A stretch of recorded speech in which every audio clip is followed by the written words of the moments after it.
guys are in the Consider the Trades session today. We have a couple of representatives from Blue Collar Talent Scouts. We got Don Baker and Wood Boyles, and they're here to actually, some of you may not even know what blue collar means, so they're going to explain what blue collar means, and then the options that you're probably going to be surprised by that are out there and available for those in those kind of trades. Let me make sure, if you have your headphones in, please take your headphones out. Show these guys the respect. They are industry professionals. They took time out of their day to be here. So make sure that you're listening, paying attention. And guys, I'll take it over. Let you guys know. Well, hey everybody. Hello. Come on, jazz hands. Get woke up, get woke up, get woke up, get woke up. Perfect. Now, technically I was born as Dan, but you can call me Don all day long. Sorry about that. You're good. My name is Dan, a.k.a. Don Baker. This is my partner, Wood Boyles. I'm only going to do that all day. We are with a company called Blue Collar Talent Scouts. We are a consulting organization, and we also help with recruiting. We have a national footprint. We help air conditioning, plumbing, and electrical contractors all across the country find qualified plumbers, electricians, and air conditioning service technicians.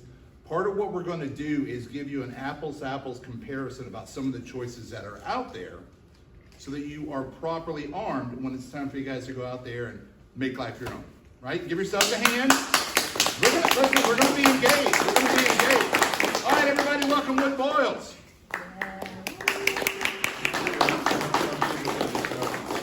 My name is Wood. I'm I hit a decade this year. I'm 60 years old, believe it or not.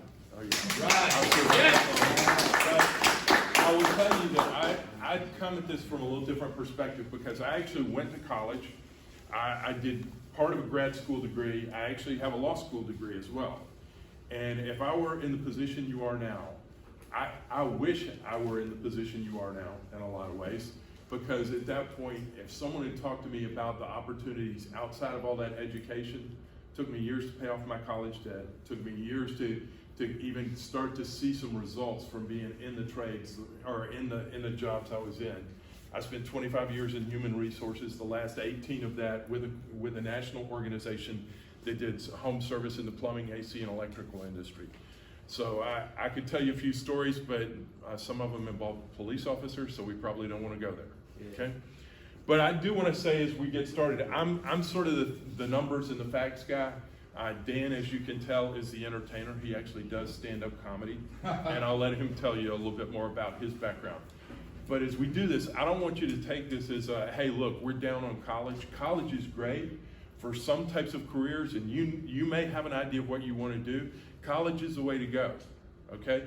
But I know even when I was going to college, there were guys who chose a college based on, oh, hey, I want to be able to go to a party school. I really don't know what I want to do, but I'll figure it out. You know, those types of things. And back in my day, college tuition was, I don't know, in the 80s, I probably spent $5,000, $8,000 a year to go to a private school. It's a lot more than that now. I'm going to show you some numbers. You're putting yourself in a bad spot if you're going to go and figure it out, and maybe it's 5 years, 6 years, 7 years instead of a 4-year degree. So just want to give you a little bit of context for that as we get started, and then let's see if this works the way it's supposed to. Okay. Which button do I push? Up and down. So down should take you to the next. Okay. So maybe you've heard something like this: college is the best way to get ahead. That can be true, especially I see some of you are in outfits like nursing. Cosmetology. Okay, cosmetology. There are people who maybe want to be doctors, maybe want to be electrical engineers or engineers of any type. College is going to be important. College is essential in those cases. If you want to be an attorney, you know what? If I need a doctor, I don't want someone who just graduated high school or even got their bachelor's degree. I want someone who's trained, right? Don't you? So at that point, college may be the best way to get ahead, but I found it kind of entertaining. I was showing this to Dan last night. I found this on Southern New Hampshire University's website where they talk about why college is best or why college is important for everyone. Well, college grads earn more on average they're less likely to face unemployment. They're more likely to experience job satisfaction. A college degree can produce or can boost your financial savvy. Do you see anything there that's a guarantee? No, there's a lot of marketing there, but no guarantees. So we want to talk today about the skilled trades. Does anyone not know what blue collar means? Blue collar typically refers to people who work outside of an office environment. They work with their hands. They work with skills that they've developed. They're the type of people who have the ability to fix things. You talk about auto mechanics. You talk about plumbers. You talk about AC techs. You talk about construction workers. You talk about diesel mechanics. The list goes on and on. And a lot of people are drawn to that because you know what? They're not going to be stuck in an office. They're not going to be sitting behind a desk. They're going to be at a point where what they do is something that they can excel at without having had to go through college. Now, in a lot of the skilled trades, instead of college, what happens is you go through an apprenticeship or a helper stage where for 3-4 years, you're actually learning the skills as you're working. But the difference is this. If you go to college, you're paying them to teach you. If you go through an apprenticeship, if you go through the skilled trades as an entry-level helper and work your way up, you're getting paid and you're not having to pay for college. So it can be an attractive thing. The average age, here's a couple of things though that really make this kind of important. The average age of most skilled trades workers is in the 50s. That means over the next 10 to 15 years, those guys are going to retire. Right now, there are services that people need right now and can't get. We work within the industry, we consult with contractors, and we help them find people. You know how many people in the DFW area alone contact us on an annual basis looking for electricians, looking for plumbers, looking for AC techs? How many do you think it is, Dan? It's a crazy mad number. It's a crazy mad number. I think the last time I looked at it, Like in 50? Is it in just the 50 DFW in the market. last 90 days or something like that? How many? Like around roughly 50 in the last 90 days Yeah. that are Yeah. desperate to find employees that have this skill set. Now the bigger Just thing in here, Dallas. the bigger thing here is if you learn a trade, you will be in demand. We talk to guys all the time who, for whatever reason, aren't happy where they're at. They want to go somewhere else. Guess what? They've got options. I worked for a very large organization, 7,000 employees nationwide, and it was not a hard thing to see one of our guys work for us for years, be making good money, we're talking 6 figures, and leave us to go across the street or down the road to work for another employer because guess what? They pay more money, or it was better options in terms of his time off, or it was better in terms of her having the opportunity to do things she wanted to do. There are ladies in the trades. There aren't as many as there are men, but that's changing. In fact, we had hoped to have a friend of ours here today who's a lady in the trades. She works as an AC salesperson. She sold over $1 million this year. That's already this year. And when you're talking 10 to 12%, commission on those sales, do the math on that. She's making good money.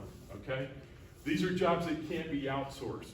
One of the first companies I worked for in HR was a company on the West Coast. It was in Silicon Valley. It was a high-tech manufacturer, and there were jobs galore. When I went to Silicon Valley in 2000, I had companies call me within 2 weeks of being there. Hey, are you happy where you're at? We can get you more money.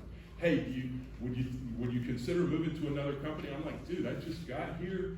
I've been, they paid for my reload. I'm going to stay where I'm at because I feel like I need to be loyal. Well, it was a good thing I did because within about a year, 9/11 hit, and all of a sudden, everyone's job went away. I had a girlfriend who told me after we were dating for a while, she said, yeah, all my friends told me not to date you. And I said, why is that? And she said, well, because you're in HR, they say HR people are the first ones fired or let go. I helped 3 of those friends' husbands find their next jobs because their jobs went away. And in some cases, those jobs went overseas and have never come back. You cannot hire a plumber from some other part of the world to come and fix your plumbing system. You cannot hire an electrician just to run a service call in your home so you can put in more light switches. Those types of jobs are gonna be here forever. I mean, at least for your lifetime. Can you imagine a time where there's not indoor plumbing? Actually, I can because I'm that old, okay? But, sorry. Okay, boom. All right, the career paths within the trades are unlimited. So let's talk a little bit about what those are. This is actually sort of misleading, but this is the hardest, fairest data I know of. This is from the Bureau of Labor Statistics, and these are the numbers every year that they put out as to what can be earned in the trades. They say that in 2020, the average annual pay for a HVAC professional was over $50,000 or $24.32 an hour, okay? I can promise you this, we talked to companies, in fact, we talked with an owner yesterday, they're paying in the mid-30s. So there's more money out there than what this will say, but again, that's the average nationwide, okay? Number of current jobs, over 380,000 jobs, and by 2030, there will be another 19,000, if not more, jobs added. So there's job growth in these areas. I'm not going to walk through each of these. You can see plumbers the same way. They make a little bit more money. They deal with a lot of different circumstances. And oh, by the way, not every plumber deals with the stuff that you always think about when you think about plumbers. So there are a multitude of jobs in that kind of environment. Electricians, we work with a big company on the East Coast. We get to talk to electricians about coming to work for the company that helped build Panther Stadium, where the Carolina Panthers play, that have been involved on Duke University's campus with some of the buildings there, that helped build the field house at UNC. So you think about what kind of opportunities there are that way. These are guys that didn't want to work behind a desk. These are people who wanted to, do something with their hands, do it with a skill, and they've developed the skill to the point that the buildings they've been a part of are going to stand a lot longer than they will. Think about that. And then diesel mechanics, that alone. I've got a friend, she used to work for me. She now is the head recruiter for a company based out of Houston, that's all they do is diesel mechanics. And she recruits for them. They're paying mad money. College costs.